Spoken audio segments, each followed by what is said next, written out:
Hi there! Welcome back to American Lingo Academy. I'm Luna, and today we're going to learn 10 really useful English expressions that native speakers use all the time. These are super common in everyday conversation, so let's dive right in and make your English sound more natural and confident. Number 1. I'm so clumsy. Clumsy means you're not very careful with your movements. You drop things easily, bump into furniture, or trip over your own feet. It's usually said in a lighthearted, funny way after you've done something silly. For example, you're at a coffee shop and spill coffee all over the table. You grab napkins and say, "Oh no, I'm so clumsy. I always spill things." Your friend laughs and says it's okay. Here's another one. You're cooking dinner and drop the cutting board. Vegetables roll everywhere. You sigh and say, "Ugh, I'm so clumsy. I can't even chop a carrot without making a mess." Number 2, a blessing in disguise.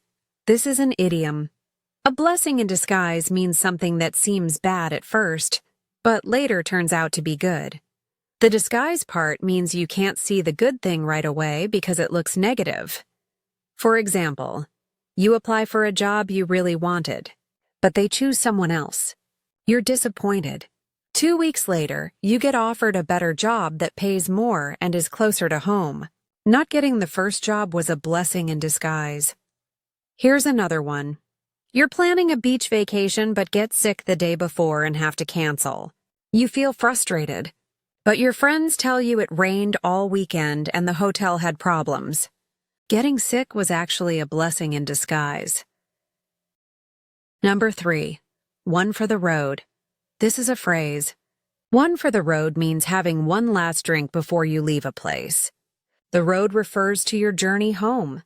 These days, people use it for other things too, like one last coffee or cookie. For example, you're at a friend's dinner party. It's late and you need to go home. You say, "I should get going." But your friend says, "Wait, stay for one for the road." She pours you tea and you chat for 15 more minutes. Here's another one. You're at a bar with coworkers and need to catch your train. You say you have to go, and someone says, "Come on, just one for the road." So you have one more beer before rushing out. Number 4. Shake it off. This is a phrasal verb. Shake it off means to stop thinking about something negative or to recover from something that bothered you. You're letting it go and not allowing it to affect you anymore. For example, you're playing basketball and miss a shot badly. You feel embarrassed. Your friend says, "Hey, shake it off. It's just a game." You take a deep breath and keep playing. Here's another one. You give a presentation at work and forget what you were saying. There's an awkward silence. After the meeting, your boss says, "Don't worry about that pause. Just shake it off." Everyone forgets things sometimes. If you're enjoying this lesson and learning something new, please hit that like button and subscribe to our channel. Your support really means a lot to me. Okay, let's keep going. Number 5. Birds of a feather flock together. This is a proverb. Birds of a feather flock together means people who are similar, who have the same interests or personalities, tend to spend time together and become friends. So the whole saying is about how similar people naturally find each other and form friendships or communities. For example, you notice at your school that all the students who love reading always sit together at lunch. They talk about their favorite novels and share book recommendations. You mention this to your friend and say, "Have you noticed that all the book lovers hang out together? I guess birds of a feather flock together." Your friend agrees and says, "Yeah, it makes sense." Here's another one. Your cousin is always getting into trouble. He's hanging out with a group of friends who skip school and don't follow rules. Your aunt is really worried. She says to you, "I'm so concerned about him." You know what they say? Birds of a feather flock together. I'm afraid he's going to end up in serious trouble. Number 6. Cost-effective. This is a phrase or compound adjective. Cost-effective means something that gives you good value for the money you spend. It doesn't necessarily mean cheap or the least expensive. Instead, it means you're getting a lot of benefit or quality for a reasonable price. When something is cost-effective, you feel like you made a smart financial decision. For example, you're trying to decide between two gym memberships. The first gym costs $100 a month with a pool and fancy features. The second gym costs $30 a month with basic equipment. You realize you'll probably only use the weights anyway, so you choose the second gym. You tell your friend, "I went with the cheaper gym. It's more cost-effective for me since I don't need all those extra features." Here's another one. Your company is trying to decide how to ship products to customers. One option is overnight express shipping, which is fast but expensive. Another option is standard shipping, which takes longer but costs less. Your manager says, "Most customers don't need their orders that quickly. Standard shipping is more cost-effective because we save money and customers are still happy." Number 7. How long is the wait? How long is the wait means you're asking how much time you'll need to wait before something happens. You usually ask this question at restaurants, doctor's offices, or any place where you might have to wait in line. For example, you go to a popular restaurant on a Friday night. When you walk in, you see the waiting area is full of people. You go up to the host and ask, "Hi, how long is the wait for a table for two?" The host checks the list and says, "It's about 45 minutes right now."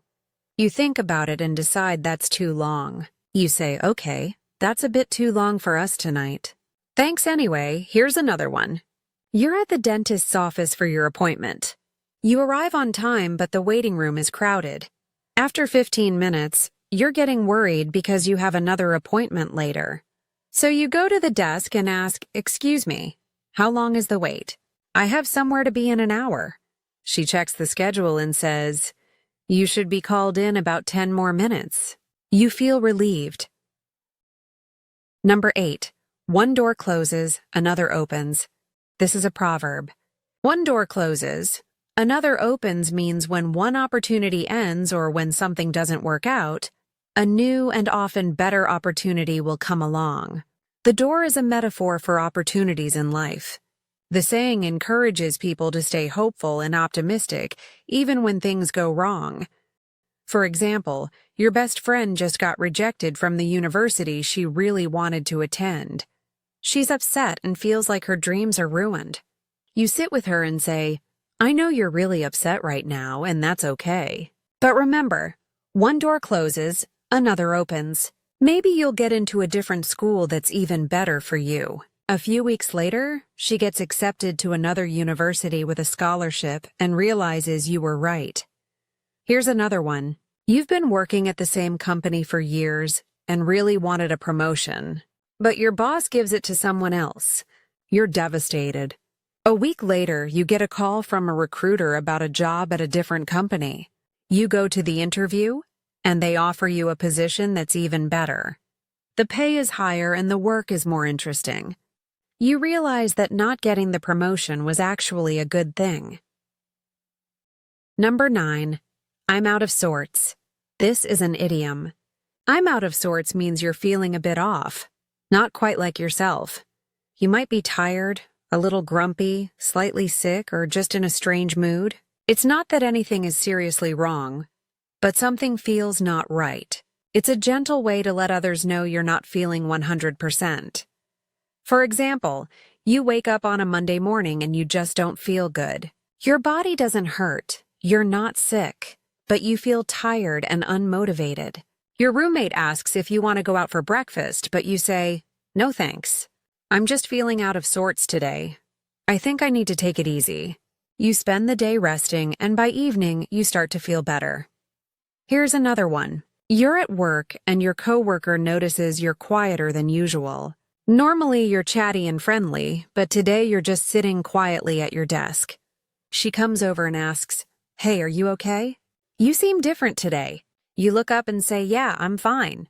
I'm just a bit out of sorts. I didn't sleep well last night." She nods sympathetically and says, "Oh, I'm sorry." Number 10. I've been bewitched. Literally, bewitched means someone has put a magic spell on you. But in everyday conversation, people use it metaphorically to mean they're completely fascinated or captivated by someone or something. It's often used in a romantic or humorous way. For example, you just started dating someone new. This person is kind, funny, and interesting. You can't stop thinking about them. Your friend notices and says, "What's going on with you? You seem so happy lately." You laugh and say, "I think I've been bewitched. I met someone amazing and I just can't get them out of my head." Your friend grins and says, "Oh, you've got it bad. Here's another one." You discover a new TV show that everyone's been talking about. You decide to watch the first episode, and before you know it, you've watched 10 episodes in one day. You can't stop. Your family asks why you've been on the couch all day. You laugh and say, "I've been bewitched by this show. I literally cannot stop watching it. It's so addictive." And that's it. We've covered 10 super useful English expressions that you'll hear native speakers use all the time.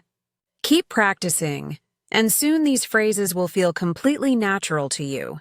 Thanks so much for watching, and I'll see you tomorrow.